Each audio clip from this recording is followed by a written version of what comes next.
Hey, welcome back to the channel. Today I'm here with Backjack JW, and we're going to be discussing higher end 1911s. Yeah. And are they worth the price? Do you think they're worth the price? Yes, I do. You know, that's funny because I do too. Having owned a number, I'll just put it that way, a number of 1911s over the course of the last 50 years, I can say that, well, with all certainty, that the higher price ones is not necessarily an issue of price. It's more of an issue of quality. Absolutely. I think so too. I mean, they are a step above your standard production, say like this Series 70 Mark IV, the old classic Colt, which nothing wrong with them. They're excellent, my personal choice, but they're definitely start to get a step above when you start talking about some of the ones that we got here on the table, just some examples. Right. Well, 30 years ago or so, basically what you had is a handful of manufacturers manufacturing 1911 pistols, predominantly Colt. Right. And the prices were at a certain benchmark. Then over the years, prices have started to climb to where even the average, say, Series 70, Series 80 Colt are becoming rather spendy. You're looking in the $700 to $1,000 bracket, depending on which model you buy. Yeah. And does that move them up into the more expensive bracket? I'd have to say yes. But on the other hand, you have your customs and your semi-customs, like your Wilson. Tell us about this Wilson. The Wilson Combat definitely commands a high price for sure, and they're going higher. And in fact, I think I was watching Bill Wilson even talk recently about a 30% increase just because of the cost of raw materials. Right. But that's what's going to start to happen with these guys using quality pieces and steel and stuff like that they're using to build these things. And that's where some people don't understand that you can get inexpensive stuff or cheaper things, but why would say like a Bill Wilson's Wilson Combat cost $35,000, $4,000? The quality of steel that they're building these things out of, and not using things like machine injected castings or anything like that. This is all solid steel that they're machining these things out of, much like the gun that was built from yesteryear, such as this World War II Colt here from 1942, where they were actually building these things and milling them out from solid steel. Just standard ordnance steel. Right. And that's kind of what you're getting here with like a Wilson Combat. You're not getting something that popped out of like a cupcake mold and put together. These were built and handcrafted by gunsmiths of the craft of profession and everything. One of the reasons that 1911s command a hefty price like that, because they are labor intensive to actually manufacture. Yeah. And there's a lot more hands-on processing with a 1911 than, say, one of your polymer type guns that are just injected molded and assembled. Yeah. When you go to change out things, if you're going to change parts or anything like that, this is not necessarily a gun that you're going to plug and play. There's definitely going to be fitting required. You're going to have to know a little bit about some stuff. I kind of found out by pretty much costing myself money and ruining parts. And we've done that. Yeah. So it definitely is. Now, speaking on the on the basic line, production line of the house, that you're talking like a $700 1911, and not saying that that's cheap or inexpensive, but something like this Springfield here, where it does have MIM parts, basically castings. Like the grip safety on this is a casting. It's a machine MIM part. So many people misunderstand when you say cheap. Right. In the context that we're talking about these 1911s, cheap means less expensive. It doesn't mean that they're junk. It means they're still a functional, well put together firearm. Yeah. And they do shoot well. Yeah. But the nuances that you're paying the extra money for might not be there at a level that, say, the Wilson Combat or the Dan Wessons or some of the others have out there. Yeah. But that's what you're paying for, is the craftsmanship and materials that go into these that are a cut above your standard Yeah. off the rack. Yeah. 1911s, say, like your import 1911s, like your Thesis and several others that are out there Which right now. I've got one. I think you've got a couple. They're not, yeah, and they're great shooters. I'm not knocking them whatsoever. But for me to say this, basically kind of a production line, if you will, even though it's one of my favorite configuration, commander size 9mm, it's not going to be on the same level as, say, that Dan Wesson Valor over there. Nor would you expect it to be at the price point. Yeah.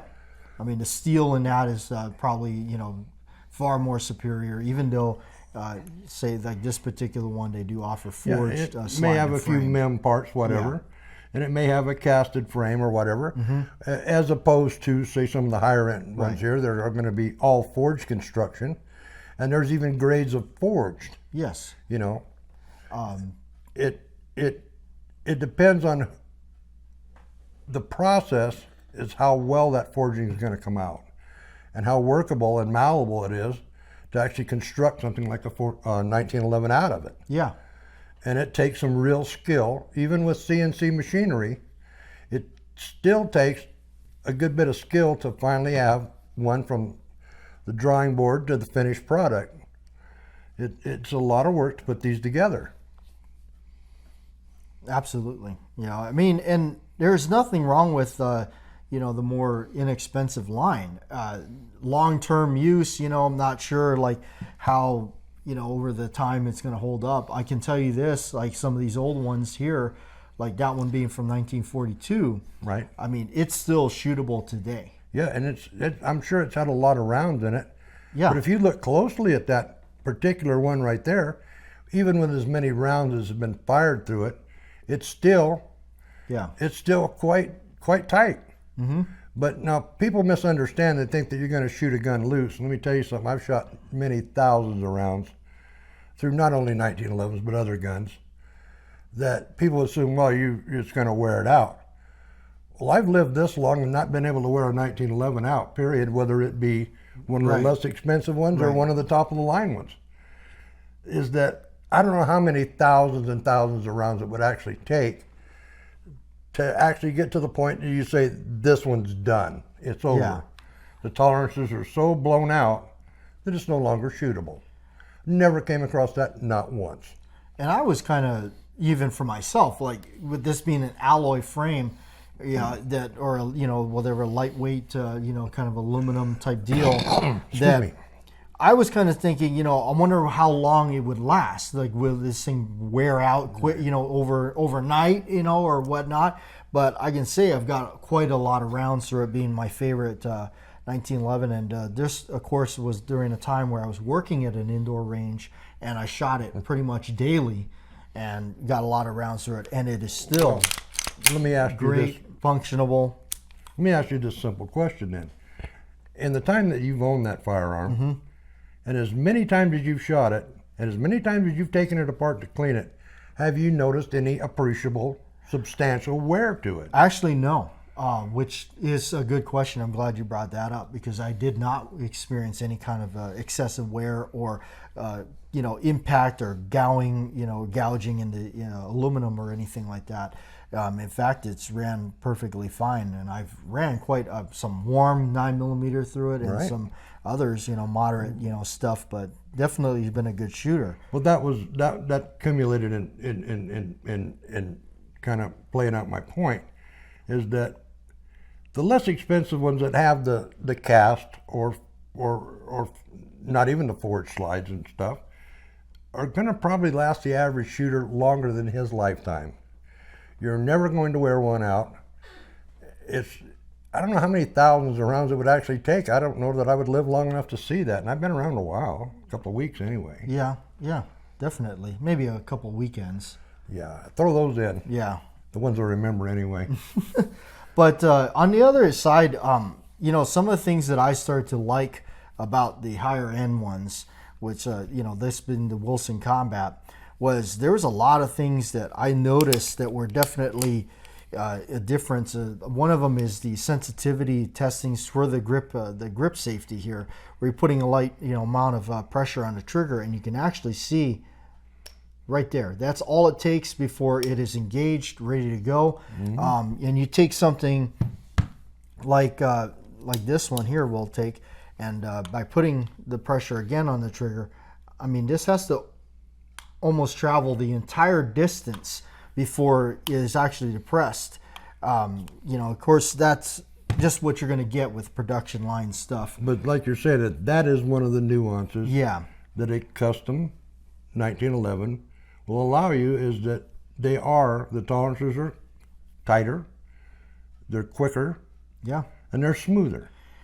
And one thing too for me that has become a thing is the amount of fitting, if you will, or just being smooth out. The blending. The blending. When you grip the grip safety here, between the grip safety and the frame, it is just nice and bevel. Everything is beautiful. It's like it's all one part. Yeah, it's like it's all one part. Even to slide the frame, and you get the extra serrations on the back here, and then also the magazine well on the inside is beautifully done. Well, same can be said for this semi-custom, which is the Dan Wesson Razorback. This one happens to be chambered in 10 millimeter. The frame to slide fit on these upper echelon guns are impressive, to say the least. Yeah. And having a master machinist background, I'm quite impressed by it. And as far as machine work goes, it takes quite a bit to get me impressed. And the Dan Wessons and the other echelon guns, like the Wilsons and whatever, they're amazing how much they can get tolerances and still make the gun work. Yeah. And much like that one, it's very dehorned. All these edges have been taken down. The same here. You can rub your hands across it. Now, if I were to do that with, say, this gun, you can feel it. It'll catch you. Yeah. It'll get you. But those are those same nuances we've been talking about. Right. And why you're paying that extra $1. Is that, does it make the gun more shootable? In the long run, I say yes. Well, and we'll do a close-up of this and checking this out. Now, check out the fit on this. And you can see where it's depressed. And you can actually feel the edges of the frame on that when it's depressed there. Now, is that going to keep the gun from being shootable? Absolutely not. But now, that is a Colt. That is, that's the Colt Series 70 Mark IV that I'm sure many of you that have been hanging around those gun counters, gun shops have heard that guy, well, I'll take that old Colt Series 70 and all that, great gun and all that, but really, it's still a production gun. It is. I mean, it's still going to have a couple of little, Well, to keep the price point down, stuff like dehorning and smoothing up certain items and putting in the extra hand working, which is, you got to pay somebody to do that. Yeah. And that's just going to add to the overall cost of the firearm, is how much of that custom, and that's what we're talking about here, custom work are you going to put into it and still get your money on your sale for the thing. Yeah, and I love the history of this gun. I love it. It's definitely one of my favorites of the government model lines. Oh, yeah. You certainly got to have something like that. But you can definitely feel, like on some of these other ones, I mean, you can feel the edges on that, just on that. And that's another Colt right there. Right. One of their World War I replica models that they got out. Now, it is a pretty good rendition. It has all the right markings. We'll get a chance to show a little bit a better close-up of this here later in the video. But it meets all the criteria for somebody that wanted a collectible firearm that was era-specific, and it had all the bells, whistles, and nuances that you would look for in a World War I 1911. And this has it all. And they did a good job at that one. Yes. With the even with the shorter grip safety, which gives you hammer bite with that larger. It's got the old large hammer on it. Yeah, which got the old large hammer. Where versus they started to thin them out and shave them down a little bit to reduce the hammer. Went to the combat style hammers. Right, with that larger grip safety, and that kind of puts a nice padding there on the web of your hand. Right. And those developments were because customers asked for it. Yeah. I mean, improvements come down the road for some guns quite quickly, but the 1911 has been evolving since its inception. It really never has quit being improved upon. Over 100 years later, and each gunsmith's still putting in the time, and and also the accessories and things that go with it. I'm a grip guy. You're a grip guy. Oh, You yeah. love all the grips, and we have. I love the old school 50s. What do they call the phenolic resin type grips that they were putting on there? The key style. The key style grips that they came after the World War II stuff. When they ran out of those, Colt started producing them, some other variation of them with their little pony logo on them.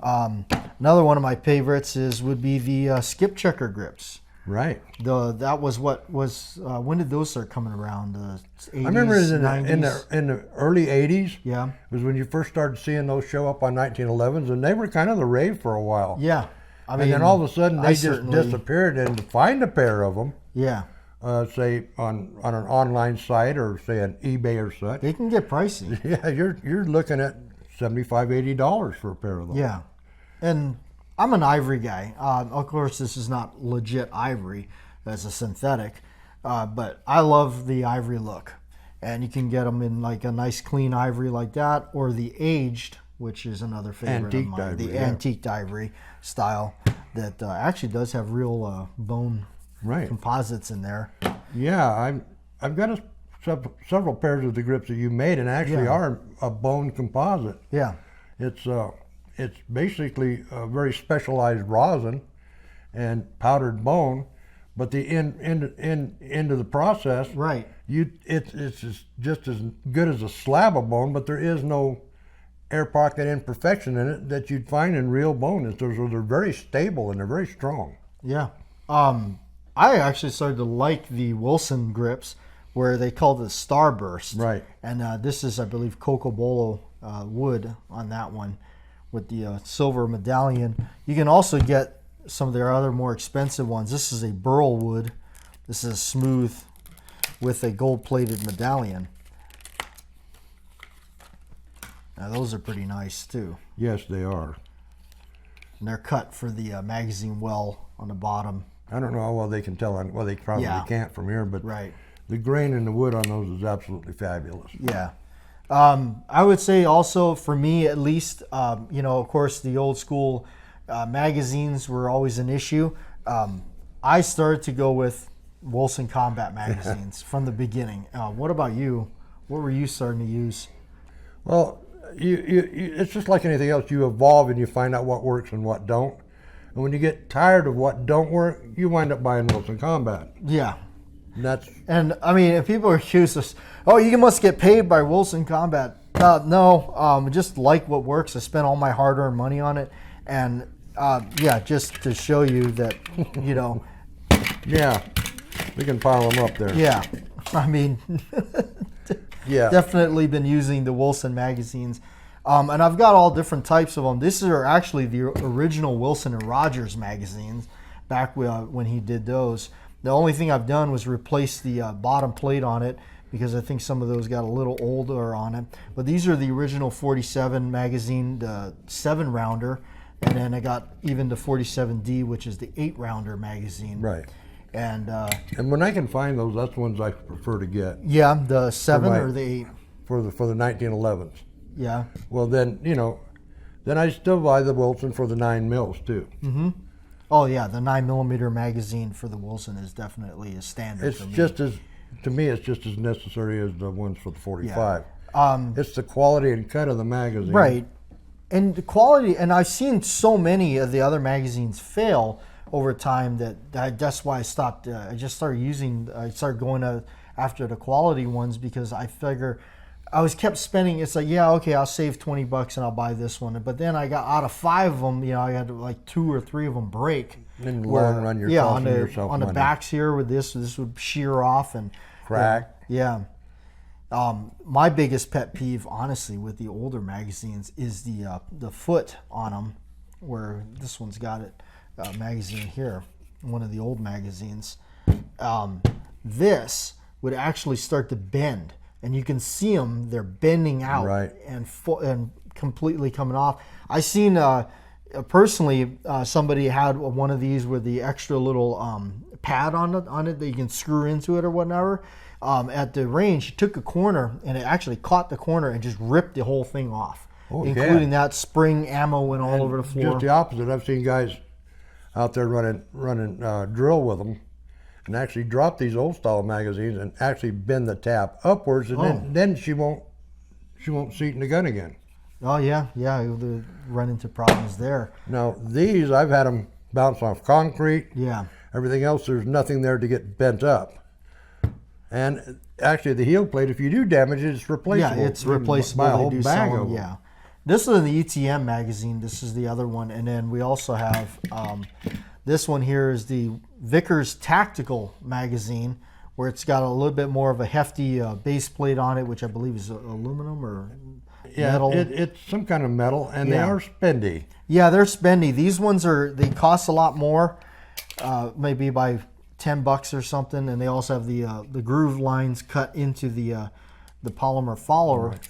But are they better than a Wilson Combat? I think they're pretty. I mean, if you know, to each their own. You like them. The tube is completely sealed up, except for a witness hole in the back for the 8th round, and of course the standard cutout here for the magazine catch to lock up into it.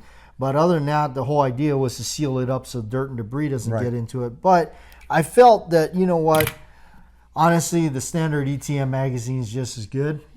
It costs a little less, and you're still getting a definite quality magazine out of it versus spending the little extra. And I think some of it too is, you know, the cool factor of Larry Vickers helping to develop this and everything. Right. And he's definitely a good name in the 1911 world. Well, yeah, he's a very knowledgeable individual when it comes to 1911's. Nobody can argue that. He's written a number of books on the subject. Yeah. And he's built them too. Oh, yes. Anyway, we're going to close out the video here. I think we've kind of bored everybody enough with this stuff. But to give you kind of a little excerpt, we're going to go through and add this clip in of what we actually have here on the table for your viewing pleasure, close-up. Yeah, we'll throw in some close-ups and give you guys a real close-up bird's eye view of some of the things we've been talking about. Yeah, what we had here on the table, so you can give a little closer look and everything. Again, you know, not trying to trash one brand or one style of this or another. Not what we're here for. Yeah, it's just I definitely have grown appreciation for these higher end stuff. I definitely like them. They're definitely a keeper in the collection, and you have got a few nice ones yourself. Yes, and the reason I've finally graduated at this point is because they work. They work, and they work even under adverse conditions, where some of the other less expensive ones, you may have a bobble now and then. But, okay, let's move right on to the next part. Okay. Going to give you guys a quick tour here of what we had on the table. Starting off here with the Dan Wesson. This one here is the 10 millimeter. Absolutely gorgeous 1911. Again, like Icarryone had pointed out, you know, this is a pretty much like a semi-custom production line, but still with a lot of custom features and touches done to it. Beautiful features again. Love that flat top on there.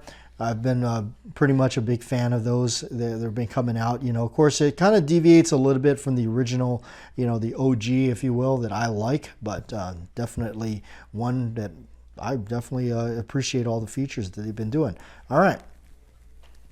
Now, coming over, speaking of the old school, we've got the old school Colt reintroduction or reproduction, if you will, of the World War I pistol. And this is definitely a faithful reproduction of that gun. I think they've done an excellent job, and who better to do it than Colt themselves. Right down to all the roll marks, the rampant pony, the flat smooth mainspring housing, lanyard loop, the shorter grip safety with that wonderful hammer bite that you will experience, including the short sights, U.S. property marks and everything, and the patent dates on the slide. Excellent stuff. Speaking alongside of the war guns, World War II vintage, 1942 Colt. Beautiful, that old school greenish Parkerizing that they had on these things. This gun needs no real introduction as an old school standby. That these things have gotten very expensive over the time. This is not one of the CMP models or anything. This is a field fresh, if you will. It doesn't have any other importing or modification marks from Arsenal rebuilds or anything like that. This is as is from when it was issued and everything. So that's pretty cool right there. All right. I'm going to go ahead and move on around here. I've got another Dan Wesson here that is one of my personal favorites. This is the Valor.